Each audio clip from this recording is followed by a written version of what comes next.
tengo que saber es, yo no puedo estar aquí. ¿Ok? Miren todo este espacio que está aquí. No, fíjate. ¿Ok? Miren todo este espacio que está aquí. Yo no puedo estar aquí. Eso no puede suceder. ¿Ok? Yo tengo que estar aquí. ¿Ok? Ahí es que yo quiero estar. So, vamos a analizar esto. Si yo hago este grip, ¿ok? Miren lo que yo voy a hacer. Yo voy a buscar esta parte de aquí abajo del cinturón y yo lo único que voy a hacer es empujar con este hombro hacia atrás y con esta parte voy a jalar hacia adentro. Ya tenés ¿Okay? Pero no lo tumben, solamente suavecito y lo ponen. ¿Okay? Ahí tenemos el primer control.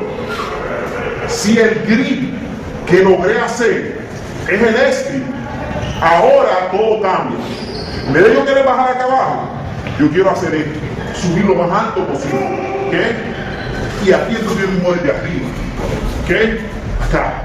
¿Okay? So, o bajo bien abajo y me voy a hacer para atrás, o subo bien alto y controlo acá arriba. ¿Ok?